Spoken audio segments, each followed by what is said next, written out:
The Senate supports President Rodrigo Duterte's decision to place Mindanao under martial rule. In a resolution, the upper chamber of Congress found the declaration as constitutional and in accordance with the law. It says there is no compelling reason to revoke it. Joy Gumata reports live from the Senate. Joy? Kathy, a landslide vote of 17-5 in favor of the Senate resolution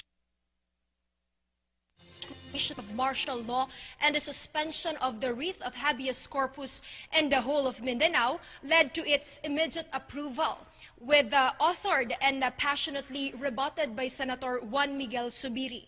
It was followed by a heated debate whether or not to support the Senate resolution urging the Congress to conduct a joint session so that they could be able to systematically discuss the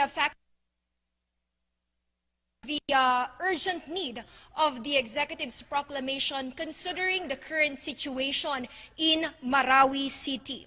Senator Kiko Pangilinan, as the author of the Senate resolution, emphasized that the Constitution requires the legislative branch to hold a joint session as it provides them an opportunity to suggest recommendations to avoid abuses on the exercise of power under martial law.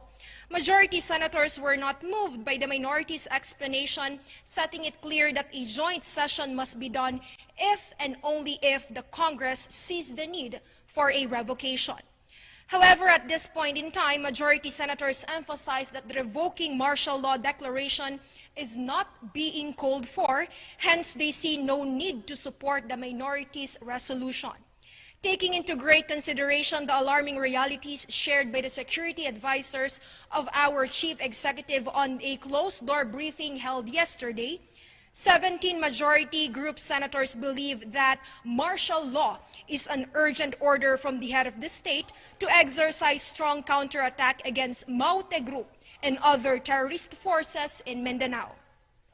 The session ended with an irrevocable decision to approve the resolution expressing support on the declaration of martial law and with a vote of 9-12 in favor of the revocation of the resolution urging the Congress to hold a joint session.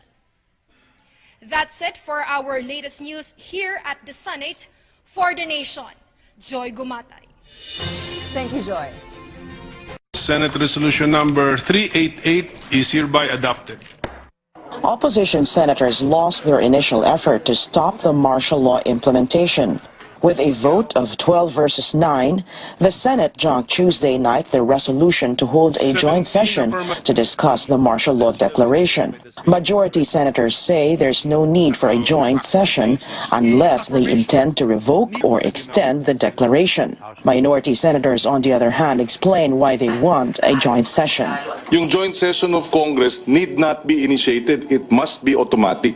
Precisely because napakatindi ng extraordinary powers ng Presidente's martial law. Aside from opposition senators Dilawan, Pangilinan, Aquino, Trillanes, Ontiveros, and detained Senator De Lima, Senators Escudero, Gatchalian, and Recto voted in favor of the resolution.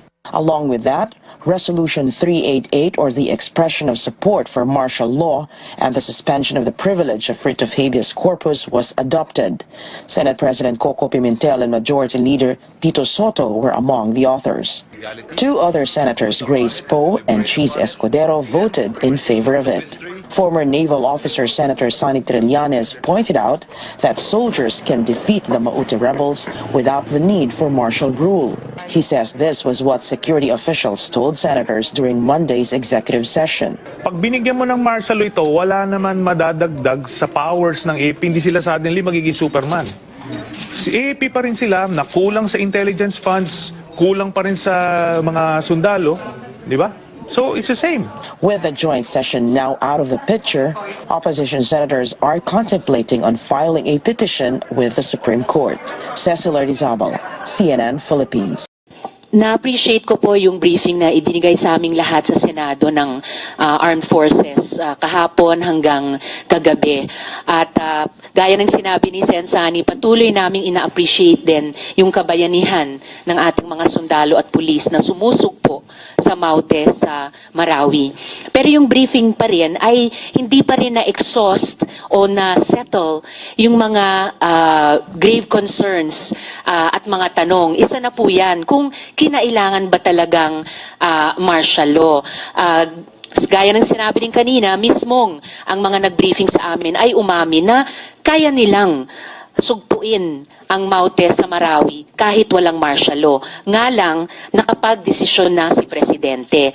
Obligado silang mag-implementa. So all the more importante na i-check and balance namin iyon mula sa Kongreso.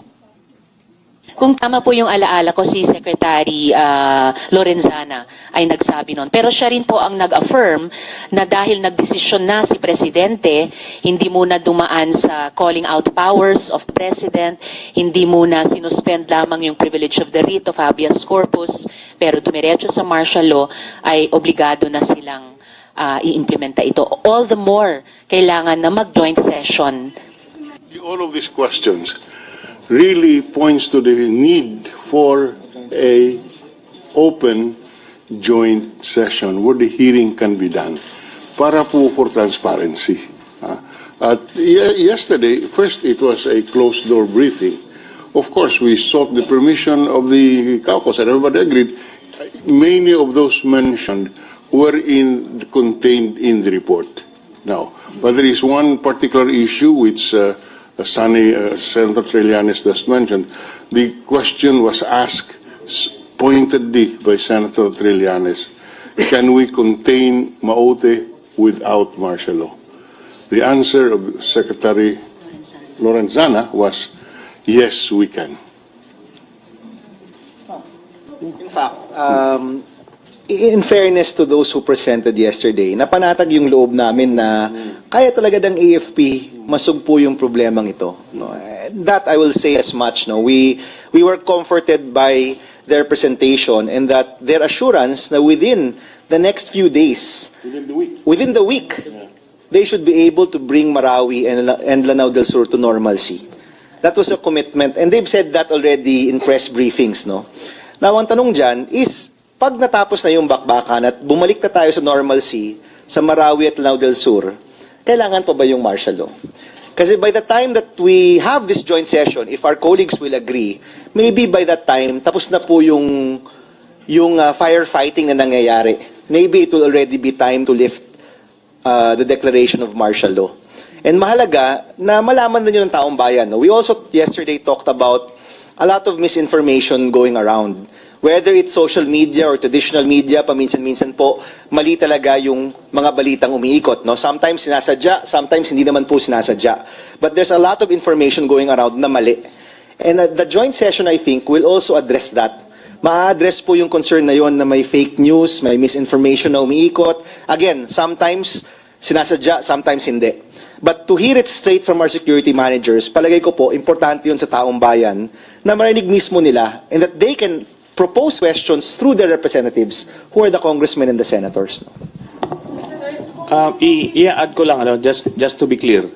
Dahil part ng fake news na yon ay nililink daw ako, si Senator Bam, yung Magdalo, Congressman Elihano, LP, sa Maute. So tinanong namin directly si Secretary Lorenzana kung meron silang credible information about it sa intelligence. Sabi nga, wala daw katotohanan yon at nare-receive daw nilang ganung information, hindi raw nila pinansin, hindi raw totoo yon. So just to be clear. Even ako, not even just that but even yung reports on the violence that's happening, yung facilities na kinuha o hindi kinuha, kung may nabehead o hindi nabehead, marami ko talagang misinformation na umiikot. And it's important that we hear it straight from the security managers po natin kung ano talaga yung nangyayari on the ground. No? And the best venue for that would be a joint session such that it's already in our constitution, no? Nakalagay po yung mekanismo. At pagtulak ho namin ito ay para matupad po kung ano yung nakalagay sa ating konstitusyon. Well, I would like to think that we are not fulfilling our role and our duty in the Constitution. And whether there are administrative sanctions, hindi ko pa napapag-aralan yun. Pero merong political consequences yun.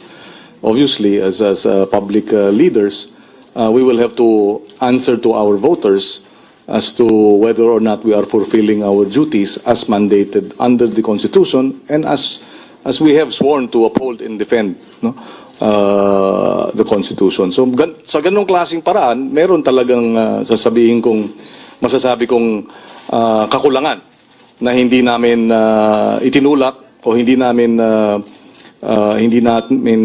ipinatupad ang aming mga tungkulin sa ilalim ng ating saligang batas at ang aming oath of office.